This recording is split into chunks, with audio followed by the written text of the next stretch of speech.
Welcome everybody to the Friday edition of Two's Company, Three's a Podcast, TCTP 2C3 Pod. My name is Dylan, as always, with my co-host Mitchell, and it must be time to complete an entire NBA and NHL season because it's time for TCTP. Happy anniversary, Dylan!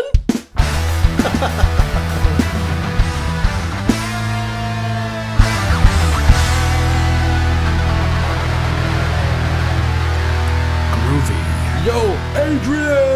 Wait, hold on. Where he says, yo, Adrian, that can't be Rocky 1 again. Or is it? It totally is. It is. That's right. Yeah. Rocky in 1976. Yeah, because at the end of the fight, he's all beaten up and he's yelling out. Yeah. No, well, I looked for that quote and I think it's just, Adrian, but...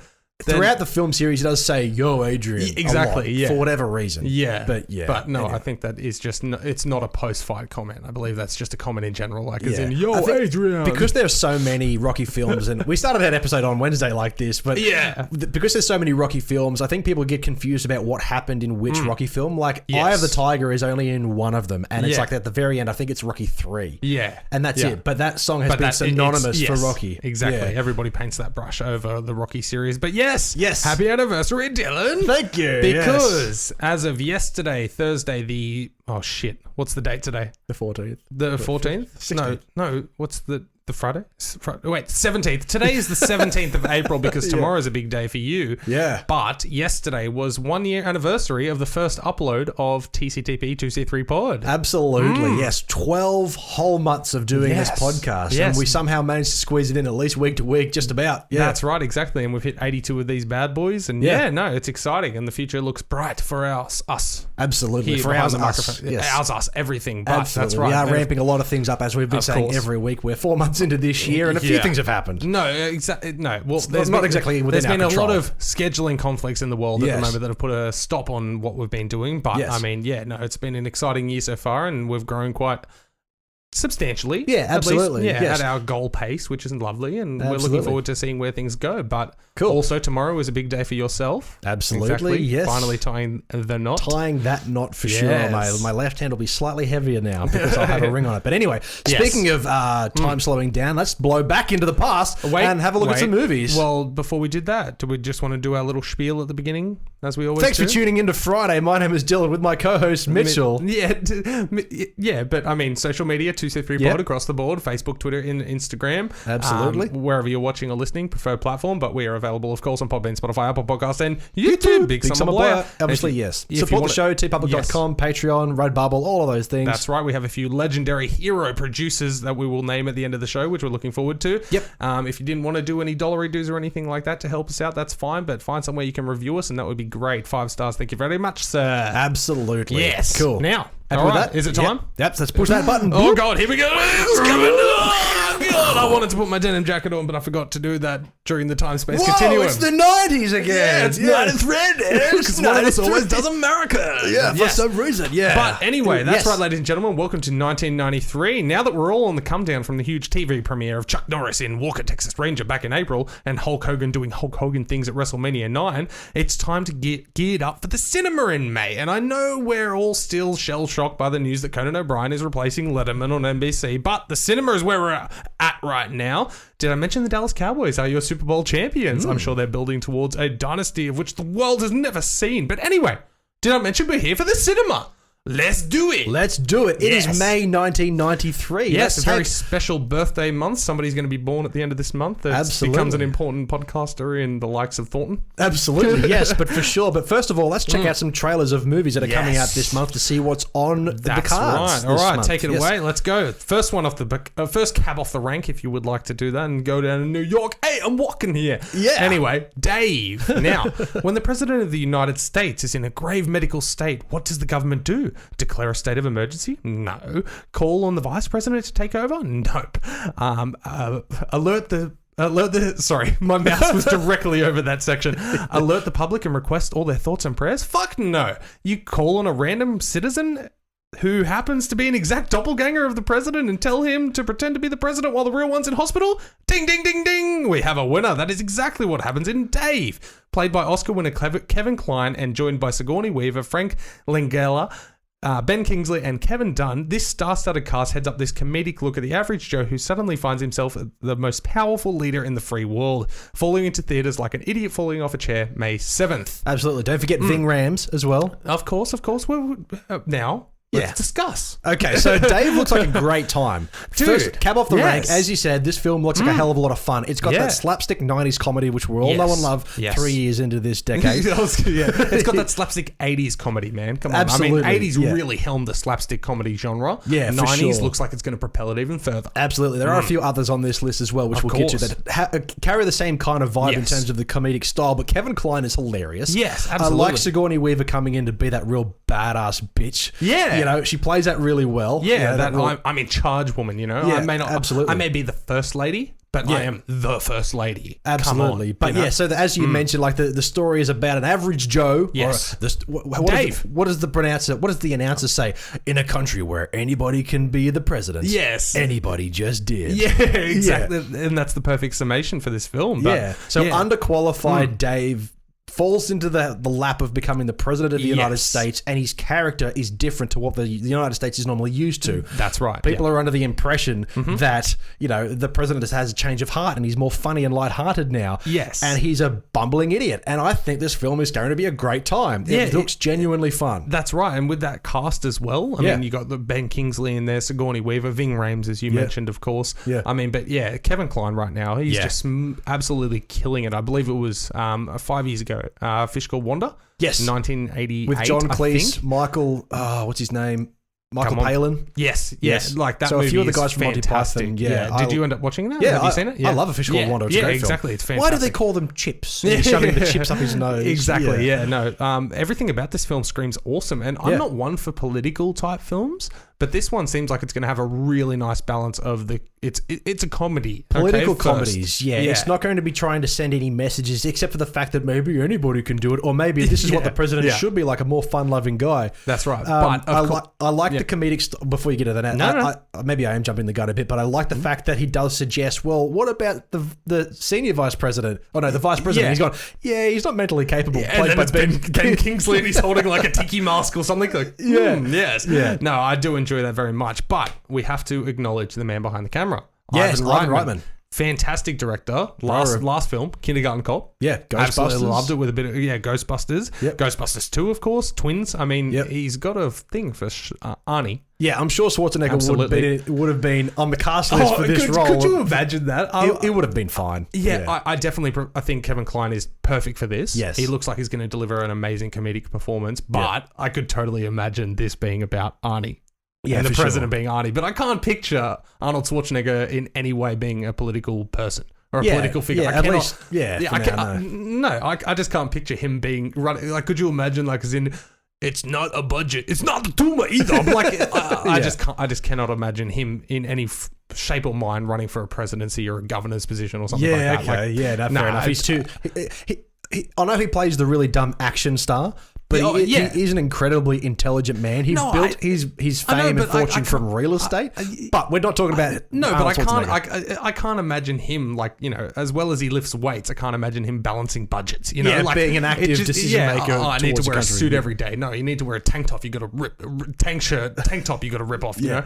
Yeah. But Kevin Kline, this movie looks a hell of a good time. Yes. Dave is coming to cinemas this month. And if you haven't seen the trailer, check it out in the commercial breaks on your favorite TV show or something like that, or when you're at the theater next, maybe the trailer, you'll be lucky enough to watch that trailer beforehand. Yeah, absolutely. It looks like a great time. For me, excited. Yes, absolutely. It genuinely looks hilarious. Yes, this is definitely excited for me too. As we said, the cast list is great, the concept is hilarious, but the trailer itself tops it off. Yeah, exactly. Yeah. I do love that one line where it's like, as in, you can't kill him, he's the president. He's not the president. I can kill an average man. Yeah, exactly. He's not the president, he's a normal man. I can kill a normal man. It's like, oh, okay. I love that. But it definitely seems hella fun. Absolutely, for sure. And the part where Sigourney Weaver discovers that it's probably not the real president by his dick. Where she's like, oh. Yeah, for sure. Yeah, no, absolutely. So Dave, excited for you as well? Absolutely, yes. Very excited for Dave. It looks like a great time. Yes, absolutely. All right, man. Get into the next one. Speaking of good times. Yeah, absolutely. Hot Shocks Part 2. Part 2. Part 2. Did I say that correct? Excellent. Yeah. Okay. I think the tagline is just do it. Just do it. Okay. Yeah. So Hot Shots. We knew this was coming. From the incredibly successful first installment of Rambo spoof films Hot Shots, we now have Hot Shots Part 2 heading our way. We find our hero Topper Harley, played by none other than Charlie Sheen, tasked with a near impossible mission. Rescue a rescue team in the hands of a vicious guerrilla enemies deep in the jungle. How can one man do this? Pfft, easy. When you're Topper fucking Harley, armed with the wit of a poet, the body of a god, and more bullets than a drive-in by Harlem. Jesus. Drive-by in Harlem. He's sure to get the job done. The usual spoof hijinks, of course, along for the ride, including an obscene sexual references, helicopters eating hats. Did I read that properly? Yeah. Helicopters eating hats, guns that make enemies splat, and Saddam Hussein with bikini tan lines. This film is sure to be fun for the whole family, hopping into theaters like an Energizer Bunny into a war zone May 21. Yes, exactly. We all knew this was coming off the back of 1991's Hot Shots. We have Hot Shots Part 2. Part 2. Yes, yep. Charlie Sheen heading it up, and after the success of the first one, I don't see why this one is going to be any different whatsoever. For sure. This has to be taking on the spoof of Top Gun, isn't it? For Rambo. Sure. The first one? No, I mean this one that's coming out. Yeah, more of a Rambo thing. He's heading into the jungle, like to... Right, I think I watched the wrong trailer. Oh, lovely. You watched the one where he in the fighter jet and... Yeah, okay, all right. No, that one's the Top Gun spoof. But this one here that we're reviewing, that's probably why you didn't understand any of the references in my wonderful description. Absolutely not. Okay. But anyway, so this one, as you can see, are you looking at the IMDb page? I'm looking at Wiki, on your Macintosh 93 or whatever. You can see the poster there is very Rambo-esque. And he has a chicken as an arrow. Yes, that's right. And that is in the trailer as well, where he shoots the chicken and it literally impales a man and then the chicken lays an egg. Okay, that sounds hilarious. Exactly. Now I kind of have an idea from you explaining to me what this film is coming up. Yes. Because I haven't seen the correct trailer. Yes. I'm going to have to give this a yas before we get into anything else, because that in itself sounds hilarious. Yeah, no, absolutely, man. That's very classic 90s comedy. Exactly. Like there's Saddam Hussein taking off his shirt and he's got wonderful bikini tan lines, which is fantastic. Yeah. See, I saw Saddam Hussein have a missile dropped on him while he's drinking martinis in a pool. No, that one. Yeah, no. I've seen that as well from the first one from 91. A couple of years ago, I got to go to the theaters to see that. But this one, man, the helicopter eating hats, that's the president like stepping out of a helicopter and he's like takes off his hat and he's like, yay! And then and then he puts it on and it's like all shards and shit. So that's all fun. But yeah, this is coming off the back of like films like The Naked Gun. Yeah. Yeah, and that kind of spoof comedy, which I don't know if it has a long shelf life. I can't see them in 20 years making these types of films anymore. I feel like who knows? I feel like comedy might mature by then, but either way, right now in this present climate, this is fantastic. Yeah, absolutely. I am all about The Naked Gun, those films are hilarious. Yeah, absolutely, man. And like Hot Shots Part 2, I'm very much looking forward to this because Charlie Sheen looks like he's got a bright future ahead of him. Absolutely. Like, Rowan Atkinson is also starring in this film as well, playing a character. He was not in the trailer. Dexter Heyman, the character's name is. I'm very excited for him because I'm a big film fan encyclopedia. of Mr. Bean. Yeah. No, that's right. No, I did not notice that. That's fantastic. But otherwise, man, Valerie Golino. Nope. She's from the first one. Yep. Yeah, she's fantastic. Lloyd Bridges plays the president, I believe. Yeah, either way, man, I'm all about this because, like I said, Charlie Sheen's built like a fucking Greek god. Yeah, he looks fantastic in this Rambo-esque style. Love seeing him sweat. Let's just get that out of the way right now. Yeah, for sure. But I just can't believe you watched the wrong goddamn trailer. I certainly watched the wrong goddamn trailer. Yep, that's why I wasn't understanding any of what that thing said. Exactly, that was very rough, which is disappointing. But anyway, Jim Abrams directing this one. I'm excited to see him back there because he was a part of Hot Shots, of course. Yep. Also, he did Airplane. Okay, yes. Yeah. Airplane is... That's another... what's his name? The guy... Leslie Nielsen. Yes, he is an absolute comedic legend. Yes. If you're not familiar with Airplane, you would recognize the poster when you see it. It's the airplane with the big knot in it. That's right. Yeah. Exactly, that's right. But he also did the Naked Gun as well. Yes. Yeah, so, absolutely. very excited for that one. But yeah, no, I think this segment's just about wrapped up since I'm trying to carry this by myself and I can't bounce any of the references off you. Yeah, cool. Like the Energizer... hopping into theaters like an Energizer Bunny into Warzone because randomly in the trailer, of course, do you remember those ads where the Energizer Bunny would just keep going and going and going and then out of nowhere they're in the jungle. You mean Duracell Bunny? Duracell, probably. I don't know. Yeah. I'm not one for commercialism, so I just get the local cheap brand ones. But You just randomly see this bunny jump into screen and there's the narration from the ad and going, and then he fucking like explodes it, and he was like, awesome.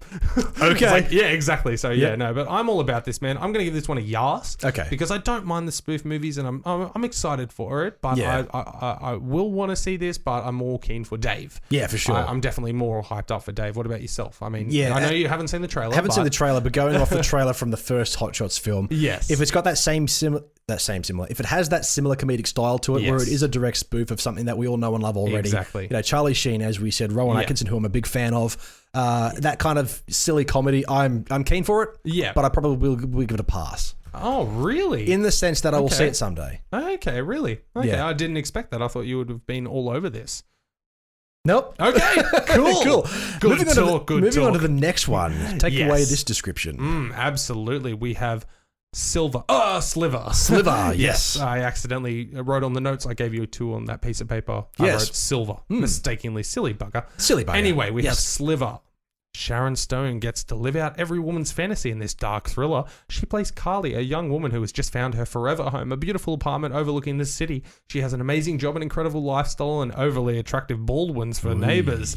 What could possibly go wrong? Well, she shouldn't count her chickens before they hatch, cook their eggs.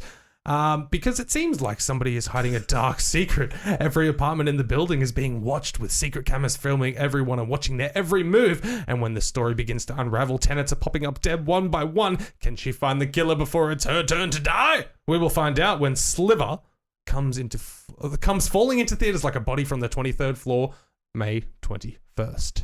Okay, so Sliver, which I thought was Silver, is an erotic thriller, an American erotic thriller based on the Ira Levin novel. Yes. So it definitely does have that sense of cinematic presence in terms of like coming off the back of a book. So that way there's plenty of story to tell.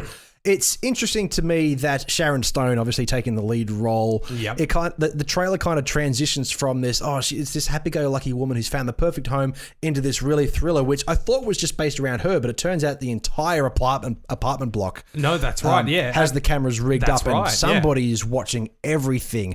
I think the trailer does give away a bit too much in terms of its plot. I would have like to go on into this not knowing that everybody in the apartment building is being watched, that it is maybe one predator against one woman, but the trailer does express that. Yeah, no, exactly. Like you said, it does gear towards like she's the only one who should be paranoid. Yeah. But then all of a sudden it's like, no, people are dropping dead in the apartment building. Yeah. And then look at this mass group of TV screens, very expensive TV screens, I may add. Like they were like probably a good 10 inches. Yeah, I was gonna say 12, but yeah, man, I don't know how they get away with that budget. Nope. But either way, William Baldwin, right now, he's only fresh on the scene right now. He's been in a handful of things and that. From Flatliners a couple of years ago, and then Born on the 4th of July the year before that. But he's really breaking onto the scene, and I think he's got an incredible future ahead of him. Yeah, absolutely. And apparently his brothers are pretty talerted as well, which I'm looking forward to seeing this family, all come up together and be equally successful. Yeah, for sure. That's exciting. But in regards to you could definitely get that feel like you mentioned about being like a. Did you say softcore, or did I just have that in my head? You had that in your head. It's an erotic thriller. Erotic thriller, yeah. To me, this doesn't feel like a big budget theater film.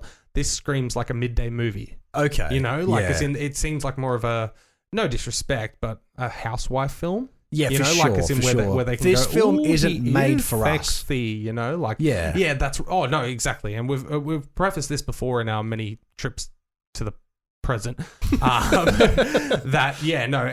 opinions are our opinions, and we don't have to sit here and go, that looks amazing if I was a woman, or that is amazing if I was a housewife, anything like that.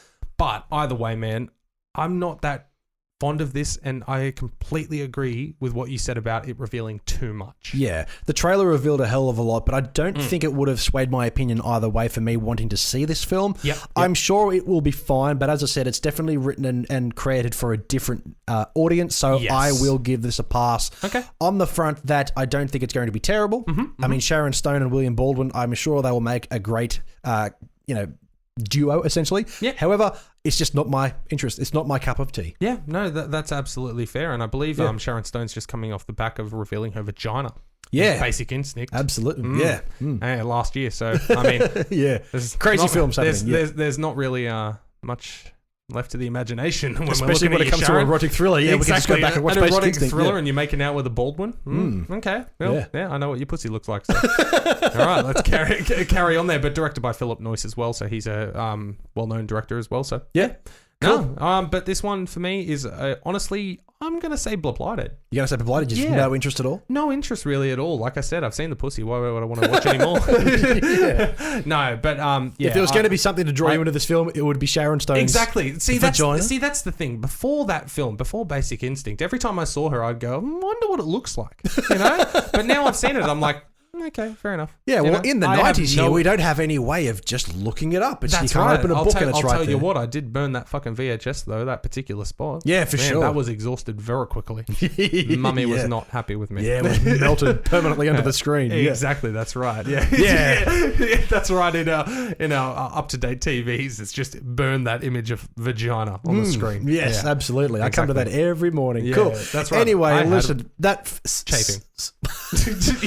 So Sliver, not Silver, Sliver looks like it's definitely put to the wayside with the films that we've had so far. But the next one on the list definitely looks a hell of a lot more fun and intriguing. Trailer's very strange though.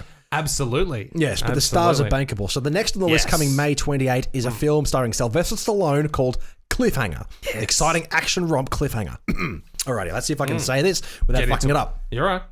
You know you're in for a wild ride when a film of the... I fucked it up already. Straight away. It's all right. Try again. You know where... You got it. You know you're in for a wild ride of a film when the opening scene shows someone plummeting thousands of feet to their death. In this unique trailer, we're seeing incredible action shots from the film played in rapid succession, one after the other, to a soundtrack of classical music. Brilliant. With no audio from the film played, it's hard to gauge what the film is about, but from what we can see, it looks like a plane or helicopter has crashed or dropped its load all over a snowy mountain range, and its load appears to be briefcases filled with cash. Sylvester Stallone appears to be an innocent bystander out for the morning stroll with his girlfriend when he seemingly begins to be hunted by John Lithgow.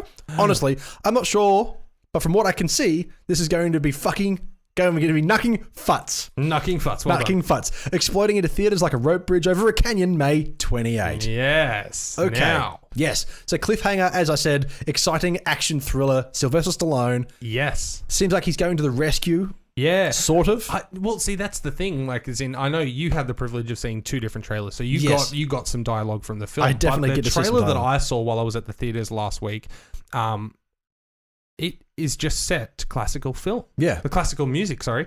And it's random sequences of the film. There's no audio. You don't hear any explosions. You can see them visually and all that, but it's just classical music. And I haven't seen a trailer like this before. So in saying that, because the trailer didn't really reveal too much of the plot points, are you more intrigued to see what the film is about now? Yes, okay, absolutely. And that's why I was taking a stab at what it was about, because there's random briefcases of money in that, and John Lithgow's like, or whatever whatever he says. Exactly. Yeah. But yeah, no, I'm all about this, man. Like, as in, I'm excited as hell. And Sylvester.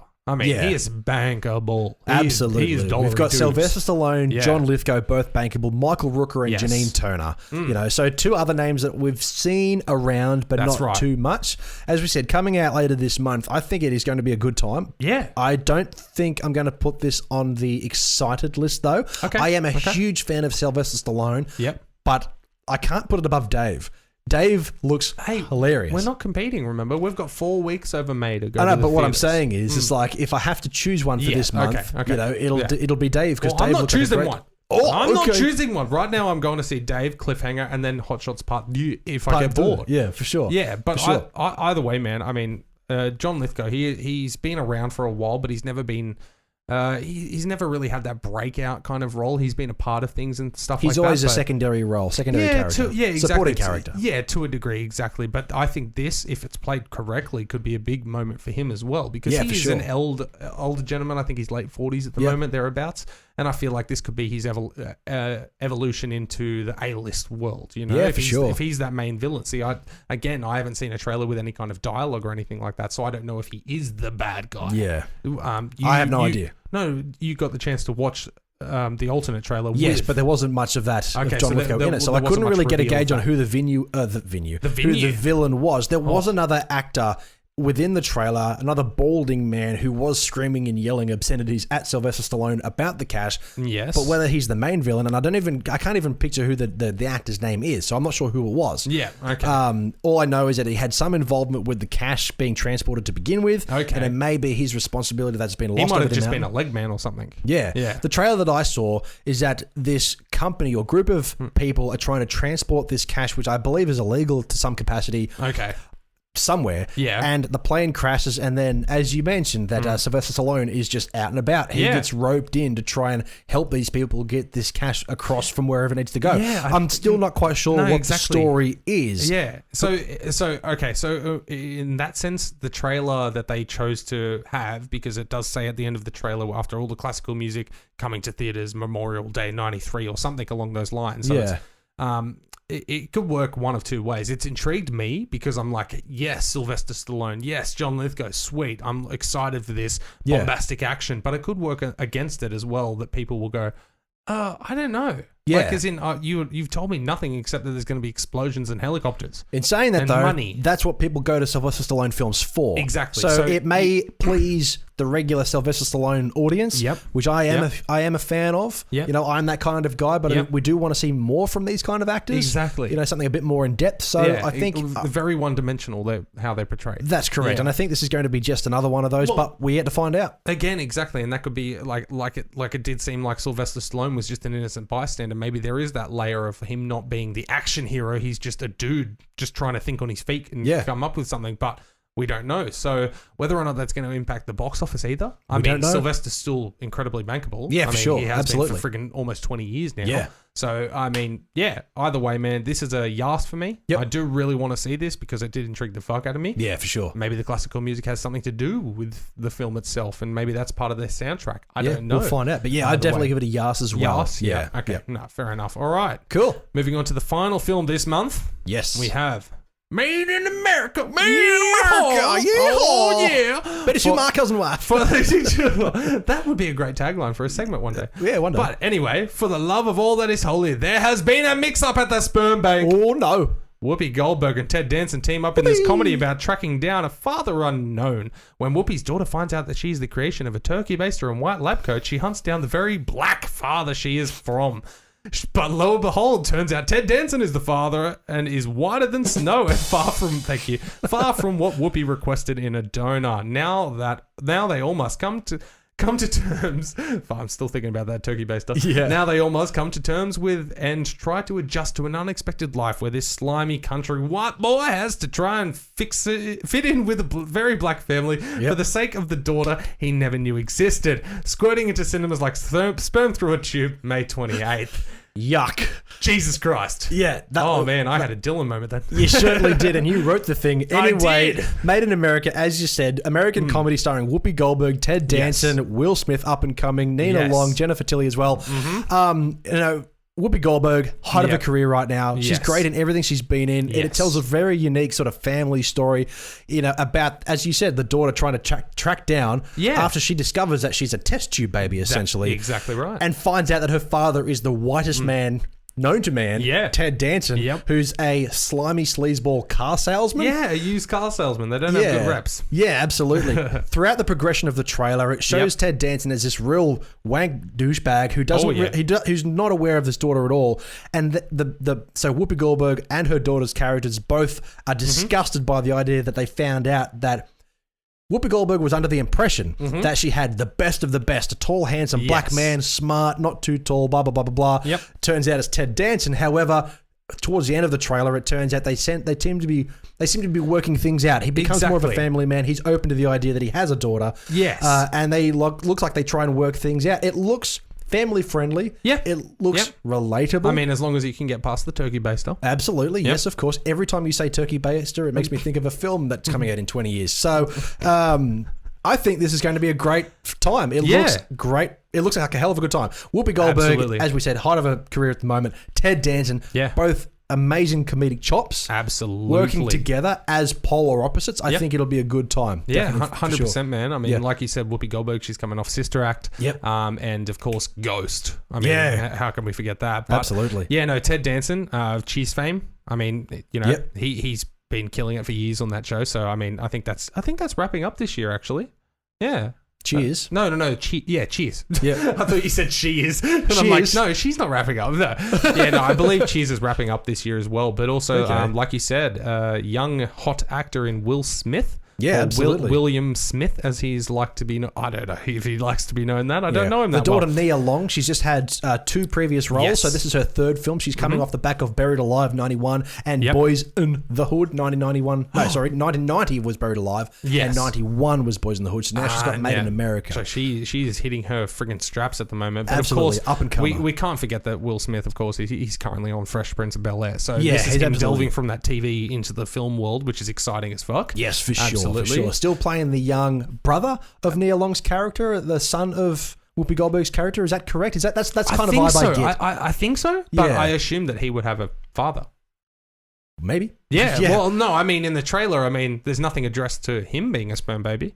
No, a turkey-based baby. Well, that's the thing. Yeah, turkey-based baby. So in the cast list, it says here that he has a different surname. So he may be a friend, he may be a cousin, or he may be a brother. We're not quite sure, but we'll find out whenever this movie comes out. What date did you say it was? It was May 31st. May 31st. Wait, no, it wasn't. 28th. Sorry. Damn. I thought there was going to be some for your exact birthday, but unfortunately there wasn't, and I got confused and a little excited, but then disappointed. Absolutely. So anyway, but also Jennifer Tilly, you mentioned. I didn't see her in the trailer.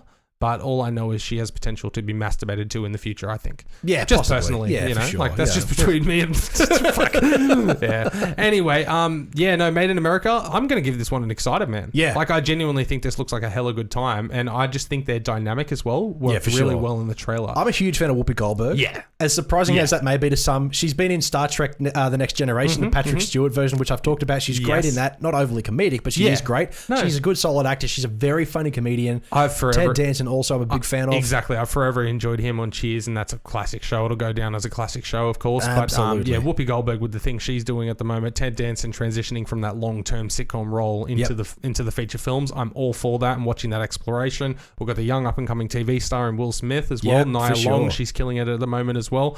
Yeah, everything about this seems great. The comedy seemed fresh. It seemed really intriguing and well written as well. Absolutely. Yeah, I'm all about it, man. I've got nothing wrong with this. Absolutely. Yeah, so I'm giving it an excited as well. Yeah. So we've got 3 exciteds. We have Hot Shots.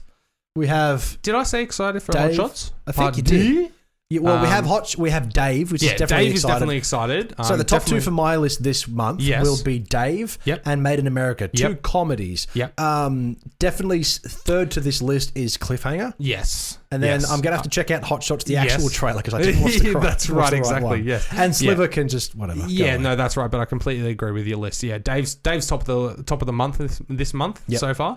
And then Made in America, Cliffhanger, Hot Shots, and Sliver. Absolutely. Unfortunately. But yes, that is currently May 1993. Now, I'm very excited for June next year. June next month because, never mind about that. Man, technology, hey. Back to 2020. We are back to the future now. Okay. Oh, man.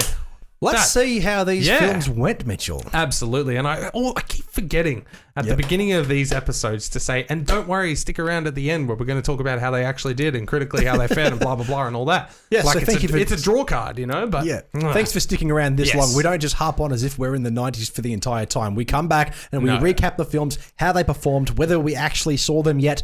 That's right. And, how it all panned out for the futures of these actors. That's right. Well. Exactly. Let's dive straight into the recap and wrap up for Blassst from the past, y'all's all past. Okay, carried away with Dave. First one, Dave, the one that we were very hyped about. Now, Warner Brothers Pictures were hoping that they had a hit on their hands. You're having a Dylan moment this week. God damn it. Anyway, Warner Brothers Pictures were hoping they had a hit on their hands with this political comedy, pouring $28 million into the budget for this film. And without an international release, it still came away profitable with a domestic gross of $63.3 million.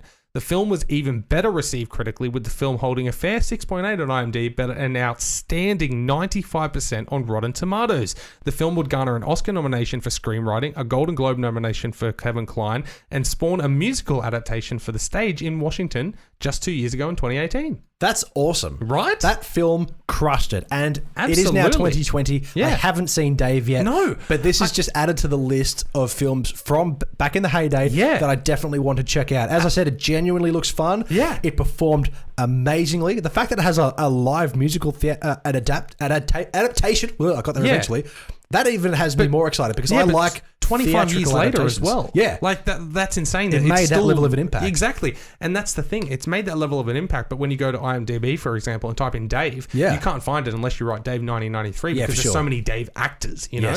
Yep. But either way, man, I mean, a 95% of Rotten Tomatoes. That's amazing. That's a sign of a fantastic film. Yeah. Everything about it. I read some reviews from Roger Ebert and stuff like that during my research. And yeah, there was almost nothing negative said about it, which is fantastic. And to have enough money to become profitable without an international release, that's bloody impressive, man. So just domestically, they made their money back and Warner Brothers were happy. Yeah, well, sure. Yeah. Well, I mean, a film like this wouldn't have really resonated too far outside of America because it is based on the American political landscape. I get that. But where we are now as a world, essentially, that kind of thing is an international talking topic. Yeah, whereas in 1993, there was way less news coverage about America in outside America, other countries, outside America, absolutely, for sure. So Dave is definitely successful. Definitely check that one out, and I certainly will be as well. Absolutely.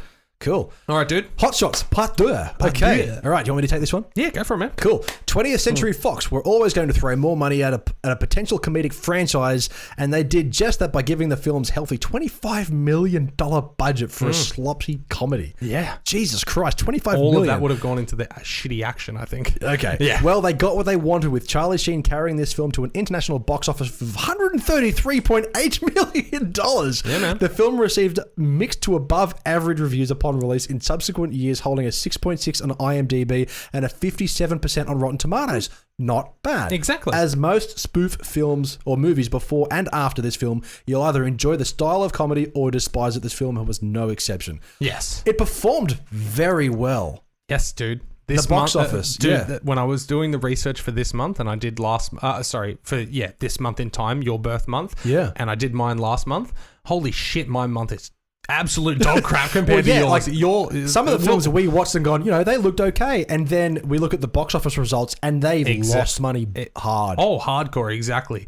But this month in particular, and we'll get into the following three films that we covered as well. This month, man, films made money. Crushed it. I'll tell you that much. But Hot Shots Part 2, yes, very successful internationally. And see, that's the thing. This came out when you were born, and I was 1. So we didn't know about Charlie Sheen until the 2.5 Men kind of back when his career was over.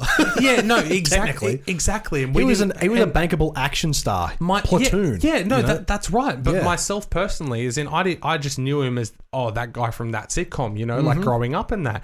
But this is why I love doing this podcast, because you get to do a deep dive into the back days and stuff like that. Yeah. And he was a huge star across the world. I mean, he took this $25 million spoof movie and made a healthy $140 million thereabouts, Absolutely. Based on spoofing a movie that came out, 20 years prior? Exactly. Or 10 years prior? Rambo. Yeah. How long ago did Rambo come out before this? Early 80s? Yeah, so probably something like that. So that's what I mean. That'd be like nowadays we have a film like Avengers, and then we have a spoof Avengers film in 10 years' time. Nowadays, because the market is saturated, that will be considered old. No, that's exactly right. Back then, it worked. No, that's right. And Hot Shots, the first one as well, which was spoofing Top Gun, the one you did watch the trailer for, you dickhead. Yeah. That's why I have the links in there.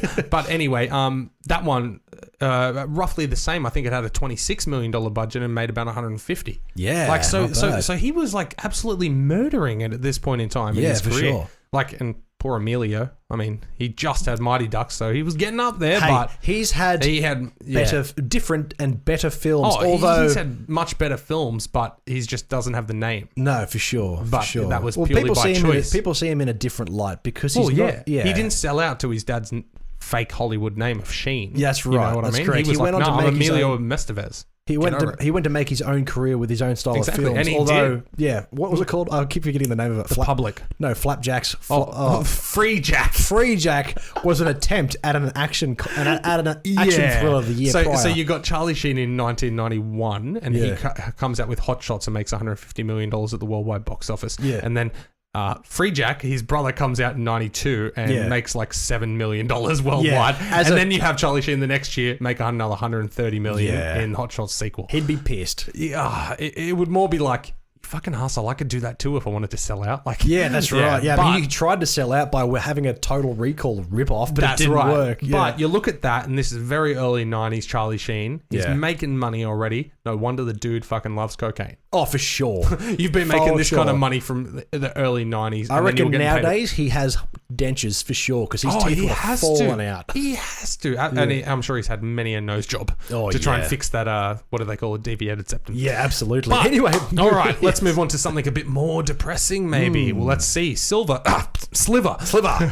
With an estimated budget of $40 million. That's fucking ridiculous. Paramount Pictures were hoping to reap the rewards of having Sharon Stone and a Baldwin lead this thriller to success. A Baldwin. I'm not the Baldwin. I don't even. I think I did mention it that it's William, but it's a Baldwin. Yeah. And a Baldwin lead this thriller to success, and they got what they fucking wanted with it, returning $123.9 million. So many thirsty old women. Fortunately, the film fared well internationally, with $88 million coming from overseas territories. Critically, however, the film got slammed, holding a 5 rating on IMDb and an abysmal 11% on Rotten Tomatoes, with consensus stating that the film lacked real thrill and more erotica than substance. The ending left almost everyone with little to be desired. Sorry, I read that backwards. See, that happens to me all the time. I know, I've had a very Dylan week this week. Yeah, sure. I've been fucking up, even though it's probably because I wrote these like so late at night and was so into it, but then falling asleep. Anyway, so this film is the 90s sort of version of 50 Shades. Yeah. The fact that it is more erotica than substance. Exactly. So that was the those consensus. films can work. Yeah. When they're balanced correctly. Look, we've got to acknowledge the fact that, it had a $40 million budget, still made $130 million. Well, that's because, it's just like the 50 Shades movies. Those movies, the budgets were okay, but the box offices were huge because fucking idiots went to see them. Exactly, and that was definitely a case here. Yeah. But I will praise America's public for the fact that they only gave them less than $40 million back. Yeah, so the American public was like, you know what, we don't want this. No, exactly, that's right. It was like, if they didn't have an international release like Dave, it wouldn't have made money. It would have been a huge failure. Yeah. But unfortunately, Sharon Stone and her pussy took it to the next level. For sure. That's what people wanted, more erotic Sharon Stone stuff, because that's what she's great at. No. That's what we've seen before. I definitely think that's why she would have been cast in this. Yeah, for sure. 100%. Yeah. But either way, man, I mean, you go and watch the trailer, it just gives away too much. It doesn't look like it's going to have any real thrill to it, and it clearly didn't get received well. So, Sliver, that's one that I'm happy to not go back and watch. Yeah, absolutely. Yeah, and especially with our Baldwin. I mean, when you said William Baldwin, it's like, I see all of the Baldwins look identical. They always have. But when I see William Baldwin, what's he been in since? Since I had his page obviously up, there's Alec Baldwin, and what's the other one? Stephen Baldwin, Biodome. Yeah. But what has William Baldwin done? Oh, let's have What about Alfred Baldwin? What about Gregory Baldwin? What about... There is another one. You know I know, yeah, I know. Like, there's William, Stephen, and Alec, and I'm sure there's one more. I know, I'm just throwing names out. I have no idea what I know. Well, I reckon if you threw out enough names, you would actually probably hit it on the head. Probably. But either way, William Baldwin, scrolling through right now, if we're looking at things that I can... he was in... Forgetting Sarah Marshall. Remember, he was the cop in the fictional TV show with Sarah Marshall. Oh, really? Yeah, exactly. And he was the one who... it's been a long time since He's the one who's like, she sliced his dick off with an icicle, and he's like, oh, somebody say cold dick or something like that. Like, have a stupid, cheesy line. But outside of that, man, he's been random apperances in TV shows and that. Yeah. Nothing serious. Okay, so he's making money to live comfortably and doing the occasional role. Pretty much. He's got currently... 4 films in post-production, 1 completed, and he's currently filming. Okay, so the dude's still working. That's fine. The dude's still working, but he would need to because he's probably only getting like $5,000 per role. Yeah. Just being honest. Yeah. But either way, he's got more zeros in his bank account than I do. Absolutely. Anyway, speaking of that film. Moving on, man. Take it away. Yeah. Cliffhanger. The action blockbuster from TriStar Pictures that was given a hefty budget of $70 million. Oh, yeah. And with that price tag, gained great box office success, with Cliffhanger returning a huge... well, hold on. Oh, you've put this in the actual numeric value. You're welcome. $255,211. With a huge winner at the box office, the film has a mixed legacy of reviews with a 6.4 on IMDb and 63% on Rotten Tomatoes. but ratings like that are expected for huge bombastic action films. The film collected 4 nominations at the 14th Annual Golden Raspberry Awards.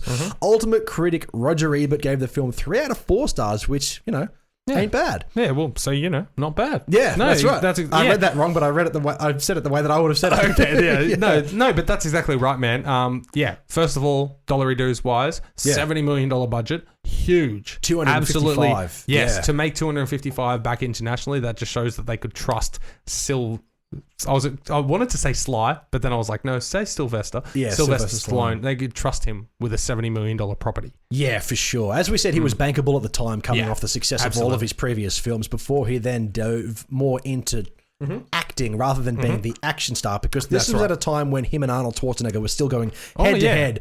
And did you hear about the story where Schwarzenegger literally fucked with Sylvester Stallone and made him star in a film called Stop or My Mum Will Shoot? Yeah. Wait, he made him? How did he make him? Because Arnold Schwarzenegger called him up and said, hey man, I'm thinking about going for this role. And they were competing, so Sly was like, you know what, I'm fucking doing this. I'm doing this. That's genius, because I've seen the cover of that movie and it's I'm like, ridiculous. I will never watch it. Yeah, and Sylvester Stallone only took it because he thought that Schwarzenegger was going to audition for it, and Schwarzenegger was like, I was never going to. This was literally to fuck with him. That's amazing. Yeah. That's amazing. Well, at least it didn't affect his legacy. Yeah, for sure. But They're at friends the end now. No, exactly. That's right. But at the end of the day, man, for a big bombastic action film like this is...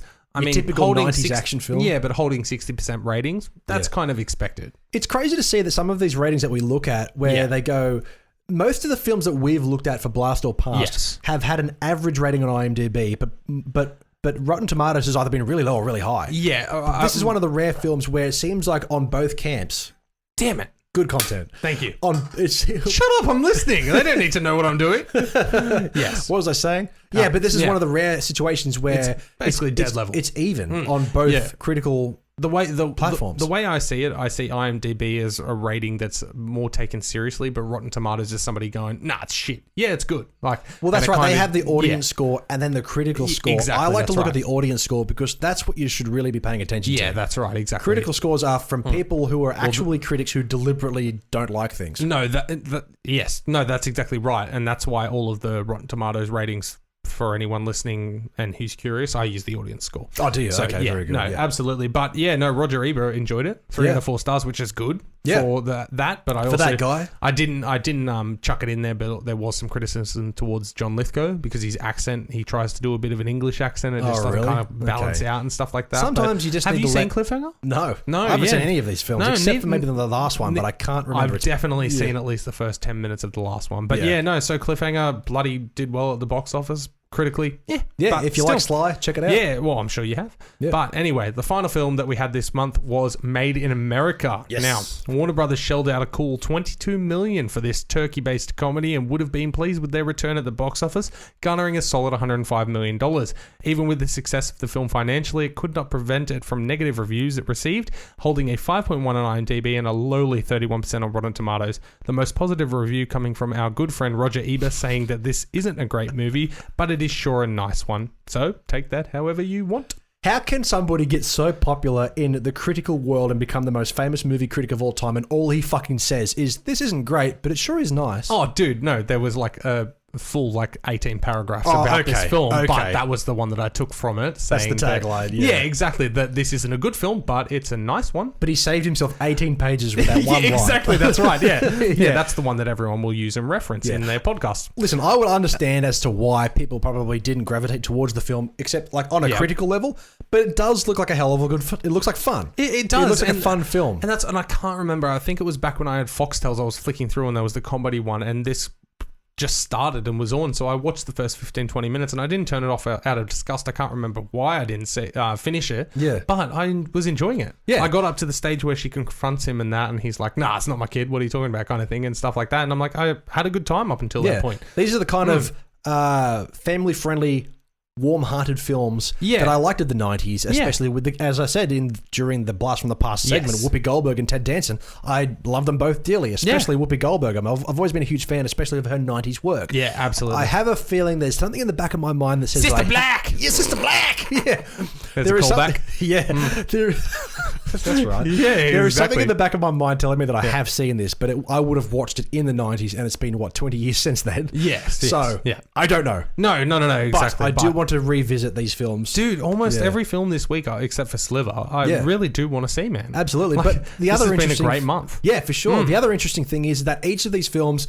Well, not each of them, sorry. Some of these films have had a relatively mid to low rating, but the box offices has been killer for all of them. It was a killer time for cinema, man. Like, people in May of 1993, sorry, we're not a million years in the future, really had nothing else to do but go to the cinema. Yeah, exactly. That's right. But you reflect it with the ones from my birth month in January 92, and fuck me. You Rubbish. You got like Free Jack that had like a $30 million budget and made like 11. So what a difference 12 months makes. But either way, thank you, ladies and gentlemen, for taking this journey with us to Yarsor Past Blassst from the Past. Absolutely. All of the links to the YouTube trailers will be in the description below, so make sure you check them out so you can get a bit of a gauge of what we were watching ourselves. Absolutely. Or check out the wrong trailer like Dylan did. Yeah, for sure. Even though I had the links there. There's plenty of them out there. Anyway, that has been our show. As you mentioned, thank you everybody for tuning in. You can find us all on Facebook, Instagram, and possibly Twitter at 2C3Pod. Go give us a like, share, subscribe, all that jazz on those platforms. That's right. And wherever you're listening to or watching us, thank you so much for your patronage and support. We appreciate it. But make sure it's it's on your preferred platform. We're available Podbean, Spotify, Apple Podcasts, Stitcher, and of course YouTube. Big Summer Blow. You didn't mean to do that, did you? No, I didn't. But any podcast podcast. Yep. Okay, you can support the show. You can support the show on tpublic.com. Get yourself a t-shirt just like this one. It's great for training in. I actually wear it at the gym. It's a good shirt. Really? Yeah, great shirt. Go. Anyway, 2C3 Pod t-shirt, mug, sticker, fridge magnet, said it correctly this mayonnaise. time. Or Redbubble as well, where there's a few of those things still on there for whatever reason. But you can mugs. So the travel mugs are awesome. Yeah, absolutely. If you want to travel with your hot coffee and you don't want to spill it, get yourself a 2C3 Pod hot coffee mug. That's anyway, I do need to update those images though. Patreon.com as well. We do have 3 amazing patrons this week. Bloody legends or heroes. Either way, they're bloody legends. That's right. We have Alice. Thank you so much for your continued support. Courtney, of course, bloody legend. And of course, Enrique Iglesias. We love you. You are our hero. Absolutely. Thank you, everybody, for that support as well. If you want to be part of the TCT pack or the 2C3 Pod TCT pack, head over to Patreon. There's 3 affordable tiers. Head over there. Definitely each level gets a custom sticker. You don't have them just yet, but they're on their way. As we said in Wednesday's episode, we are working to find external sources to help us design that to make sure you don't just get some crappy slock that I've thrown together. Searching locally. So yes, we're looking to support local businesses. But anyway, we also have PayPal. Of course. Two's Company, Three's a Podcast at gmail.com. You can flick us a 10 cent, 20 cent, 50 cent donation, $5,000, whatever feels necessary. Absolutely. Every dollar you do comes straight back into the show, and we would appreciate you greatly, and we will shout you out if you would like as well.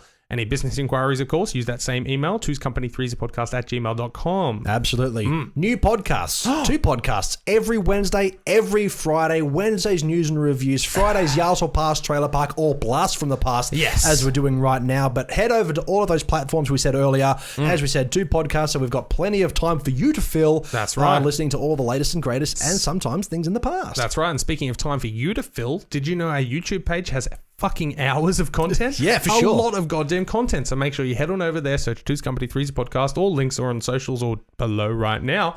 Head on over there, subscribe, ring that bell, ding, ding, ding. Ding-a-ling. Absolutely. But don't forget, while you're down there in the links, check out twitch.tv/